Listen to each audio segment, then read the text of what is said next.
ರಾಜ್ಯದಲ್ಲಿ ಸೆಪ್ಟೆಂಬರ್ ಕ್ರಾಂತಿಯಾಗುತ್ತೆ ನೋಡಿ ಅಂತಿದ್ದ ಸಚಿವ ರಾಜಣ್ಣ ಈಗ ದಿಢೀರ್ ರಾಜೀನಾಮೆ ನೀಡಿ ಎಲ್ಲರಿಗೂ ಶಾಕ್ ನೀಡಿದ್ದಾರೆ. ಹೈಕಮಾಂಡ್ ಸೂಚನೆ ಹಿನ್ನೆಲೆಯಲ್ಲಿ ಸಚಿವ ಸ್ಥಾನಕ್ಕೆ ರಾಜೀನಾಮೆ ನೀಡಿದ್ದಾರೆ. ಕರ್ನಾಟಕದಲ್ಲಿ ಮತದಾರರ ಪಟ್ಟಿಯಲ್ಲಿ ಲೋಪದೋಷವಾಗಿರುವ ಬಗ್ಗೆ ಕೆಎನ್ ರಾಜಣ್ಣ ಮಾತನಾಡಿದರು.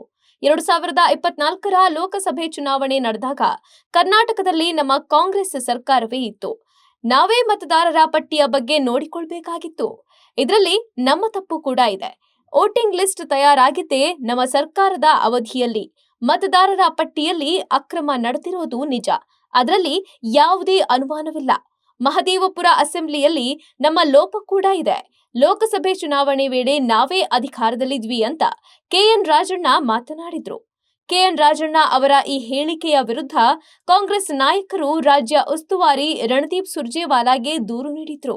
ಈ ದೂರಿನ ಹಿನ್ನೆಲೆಯಲ್ಲಿ ರಾಜಣ್ಣ ಹೇಳಿಕೆಯನ್ನ ಪರಿಶೀಲಿಸಿದ ಕಾಂಗ್ರೆಸ್ ಹೈಕಮಾಂಡ್ ನಾಯಕರು ಇದು ಪಕ್ಷದ ಅಧಿಕೃತ ನಿಲುವಿಗೆ ವಿರುದ್ಧವಾದ ಮಾತು.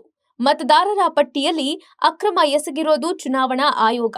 ಬಿಜೆಪಿ ಪಕ್ಷಕ್ಕೆ ಅನುಕೂಲ ಮಾಡಿಕೊಡಲು ಬಿಜೆಪಿ ಜೊತೆ ಶಾಮೀಲಾಗಿ ಚುನಾವಣಾ ಆಯೋಗ ಅಕ್ರಮ ಎಸಗಿದೆ.